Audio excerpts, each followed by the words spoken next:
அஸ்ஸலாமு அலைக்கும் ஃப்ரெண்ட்ஸ். இன்றைக்கி நம்ம பார்க்க போகிறது என் மேரிகோல்டு வீடியோவோட அப்டேட் வீடியோ தான்.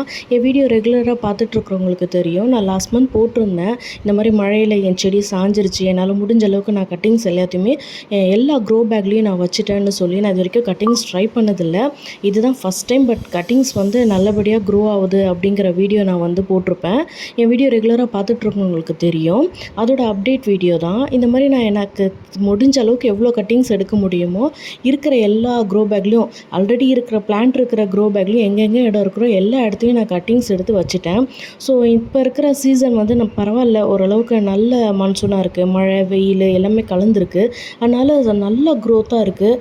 நான் வந்து ஒரு செடி மட்டும் வைக்கலை, எனக்கு எங்கே இடம் இருக்கோ எல்லா இடத்துலையுமே நான் வச்ச எல்லா செடியுமே, எல்லா மேரிகோல்டு பிளான்ட்டுமே நல்லா வந்து க்ரோத்தாக இருந்தது. எனக்கு பார்க்கவே ரொம்ப ஹாப்பியாக இருந்தது. நான் இது வரைக்கும் சீட்ஸ் போட்டு தான் ட்ரை பண்ணியிருக்கிறேன், கட்டிங்ஸ் வச்சு ட்ரை பண்ணதில்லை. உங்களுக்கு இந்த வீடியோவை பார்த்தாலே தெரியும். நான் ஜஸ்ட்டு வச்சேன், அந்த ஹைட்டுக்கே அது பூ வைக்க ஆரம்பிச்சிருச்சு. ஒடிஞ்சு சாஞ்சிருந்தது தெரியுமா, அதில் ரிமைனிங் பார்ட்ஸ் வளர்ந்து இப்போ இந்த அளவுக்கு க்ரோத்தாக இருக்குது.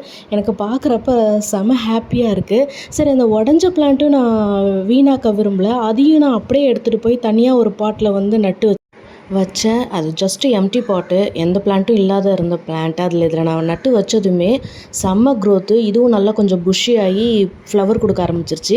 நான் இது வரைக்கும் கட்டிங்ஸ் ட்ரை பண்ணதில்லை. இதோட ரிசல்ட் அமேசிங்காக இருக்குது. நீங்களும் இந்த மாதிரி ட்ரை பண்ணி உங்களுக்கு ரிசல்ட் எப்படி இருக்குன்னு கமெண்ட் பண்ணுங்கள் ஃப்ரெண்ட்ஸ்.